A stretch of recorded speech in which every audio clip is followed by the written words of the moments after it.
Did you even ask the owner of this house for permission? The calm in my voice surprised me.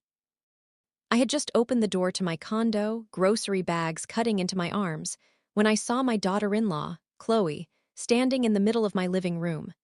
Two large suitcases sat neatly at her feet. She looked annoyed, like I was the interruption. "Oh, Ava," she laughed lightly, "I didn't hear you come in," as if it were normal for her to be there, as if this wasn't my home. "I asked you a question," I said, not moving from the doorway. She smiled, adjusted her hair, and said, "Dion and I are only staying a few days. Our condo is under renovation. You live alone, and you have two empty bedrooms." There it was, the sentence that explained everything. I walked inside and set the grocery bags on the table. The cans hit the wood louder than expected. Chloe stepped back. "Does Dion know you're here?" I asked. Of course, it was his idea. He didn't call, he didn't ask. This was my son, the one I raised alone after his father disappeared. The boy I fed with money from double shifts. The child who once promised he'd take care of me forever. Now he thought my home was automatically his. Before I could respond, the door opened. Dion walked in carrying more bags, smiling like the situation was already settled. "Mom, we'll only be here a week, 2 at most, you won't even notice us." I didn't move when he leaned in to kiss my cheek.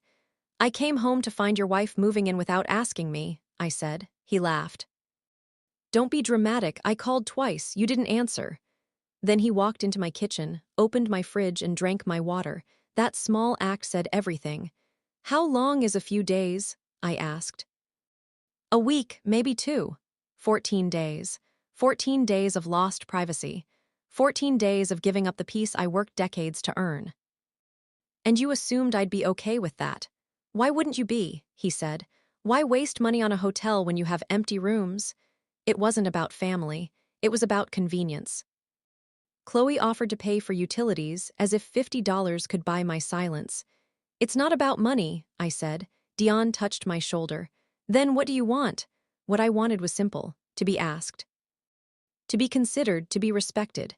"This is my house," I said. "Not a hotel, not a backup plan." "But we're family," he replied. That argument had kept me quiet for years.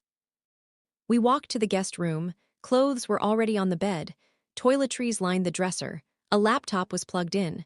This wasn't a visit. They were settling in. Back in the living room, Chloe sat in my favorite armchair by the window. "You won't even notice us," she said. I stood there until she awkwardly stood up. Dion pulled me aside. "What's really bothering you? When was the last time you visited me without needing something?" I asked. He couldn't answer. "You come when you need help, money, or a favor," I continued. "But when was the last time you came just to see me?" He grew defensive. "You're overreacting." Then he asked the question that broke everything. "What do you even do all day?" That was when I understood. To him, my life wasn't important. "You think I exist to be available," I said quietly. He called me selfish. And for the first time, I didn't argue. "I used to give everything," I said, "and I got tired." I returned to the living room. Chloe looked uncertain now. "I think we should leave," she said. I nodded. "You should." They didn't argue. The suitcases rolled out the same way they came in.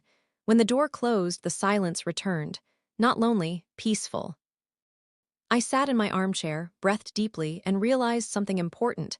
Being alone doesn't mean being empty. And setting boundaries isn't cruelty. It's self-respect.